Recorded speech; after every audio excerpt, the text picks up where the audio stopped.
প্রত্যেকটা মানুষ এই পৃথিবীতে নিরোগভাবে এবং স্বাস্থ্যগতভাবে ভালো থাকতে চায়।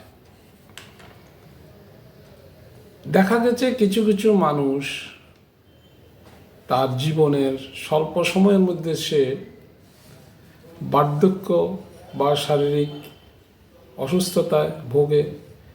যদি প্রত্যেকটা মানুষ এই কয়টি নিয়ম যদি মেনে চলেন, তাহলে তার এই বার্ধক্যটা আসবেই, তবে আসতে একটু সময় সাপেক্ষ হবে।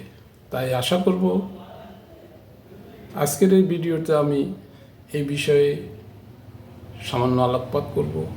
আশা করি ভিডিওটা দেখবেন, শুনবেন এবং ভালো লাগলে শেয়ার, কমেন্ট, সাবস্ক্রাইব করে অন্যকে জানার সুযোগ করে দেবেন। হ্যালো মাই ভিউয়ার্স, যিনি যেখান থেকে আমার সংকলনে যোগ দিয়েছেন, সর্বস্তরের সকলের প্রতি আমার সশ্রদ্ধ নমস্কার এবং সকলের প্রতি আমার শুভেচ্ছা, স্বাগতম এবং অভিনন্দন। চলুন আজকের সংকলন শুরু করি।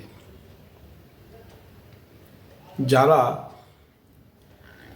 সারাদিন ঘরে বসে শুয়ে কাটান, কায়িক পরিশ্রম করেন না বা ব্যায়াম করেন না বা শারীরিক কোনো কসরত করেন না, তাদের এই সমস্যাটা হতে পারে। যে সমস্ত লোকগুলো সারাদিন বিভিন্ন কারণে অকারণে চিন্তামগ্ন থাকেন, এটা চাই ওটা চাই, এই আমার হলো না, ওটা আমার হলো না, ও আমার শত্রু, এ আমার মিত্র, এই সমস্ত বিষয় নিয়ে তারা সারাক্ষণ চিন্তাগ্রস্ত থাকেন, তাদেরও এই সমস্যাটা হওয়ার সম্ভাবনা প্রায় প্রকট। যে সমস্ত লোকগুলো সবসময় খুব রাগান্বিত ভাব, যে কোনো বিষয়ে সে মানসিকভাবে ভারাক্রান্ত হয়ে যায়, মানসিকভাবে সে রাগান্বিত হয়ে যায়, এই সমস্ত লোকগুলোকেও এই পর্যায়ে আসতে হয়। তাই বলব, রাগান্বিত না হয়ে হাসি খুশি জীবনযাপন করুন। যারা সারাদিন সুস্থ মনে, সুস্থ দেহে, আনন্দে, ভ্রমণে বা নিজের ইচ্ছা মতো, নিজের সুবিধা মতো, নিজের পছন্দ মতো যে কোনো কাজে ব্যস্ত থাকেন, ছোট ছোট বাগান করুন, গান বা গান বাদ্য করুন বা ধর্মীয়ভাবে অনুশীলন করুন, বইপত্র পড়ুন, সিনেমা নাটক দেখুন, তাহলে দেখবেন এই কারণে এই বার্ধক্যটা আপনার শরীরে আসতে একটু সময় দেবে। এর পরবর্তীতে দেখা গেছে কেউ কেউ আছেন সকালে তার টিফিনটা ঠিকঠাক মতো করছেন না। তাই অসময়ে, অতিরিক্ত বা কম পরিমাণ, এইভাবে ব্যতিক্রমভাবে উনি ওনার জীবনের খাদ্য তালিকাটা নিচ্ছেন না। সকালে ভালোভাবে টিফিন করবেন, দুপুরে একটু কম খাবেন, রাত্রে তারও একটু কম খাবেন। বলা আছে সকালবেলায় 100%, দুপুরে 75% এবং বিকেলে 50% খাবার আপনি গ্রহণ করুন। দেখবেন শরীর আপনার স্বাচ্ছন্দ্য থাকবে, ভালো লাগবে এবং শরীর ফুরফুরে থাকবে। এছাড়া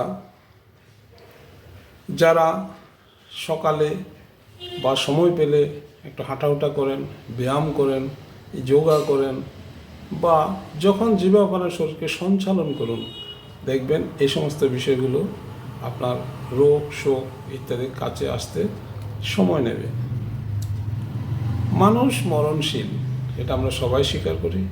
যতদিন আমরা বেঁচে আছি, বয়স অনুযায়ী আপনি একটু পরিশ্রম, কায়িক শ্রম করে যান, দেখবেন আপনার কাছে ফুরফুরে লাগবে, ভালো লাগবে। বার্ধক্য আসতে একটু সময় দেবে। পরিশেষে বলবো, এই নিয়মগুলো যদি মেনে চলেন, তাহলে আপনার জীবনে অনেক কিছু পরিবর্তন হয়ে যাবে। অনেকে আছে দেখবেন রাত্রে অনেক রাত করে ঘুমায়, সঠিক তার ঘুমটা হচ্ছে না। স্বাস্থ্যবিজ্ঞানে বলা আছে একটা লোক মিনিমাম 8 ঘন্টা ঘুমাতে হবে, কিন্তু প্রত্যেক জীবনে দেখা গেছে অনেক লোক সারা রাত এটা ওটা ইউটিউব দেখা বা অন্যভাবে সময় কাটিয়ে রাত 3টা বাজে ঘুমালো, সকাল আবার 7টা-8টার মধ্যে উঠে গেল, তাহলে তার ঘুমটা সঠিকভাবে হলো না। ঘুম মানুষের একটা খুবই খুবই প্রয়োজনীয় জিনিস।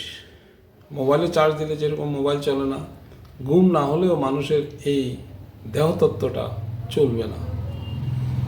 ভিডিওটা বড় হয়ে গেল, আশা করি ভিডিওটা পড়বেন, সঠিক অর্থটা বোঝার চেষ্টা করবেন। ভালো থাকুন, সুস্থ থাকুন, নিজের এবং পরিবারের স্বাস্থ্য সুরক্ষা নিশ্চিত করুন। আবারও হয়তো এরকম একটা ভিডিও নিয়ে আপনাদের সম্মুখে হাজির হব। ততক্ষণ পর্যন্ত ধন্যবাদ।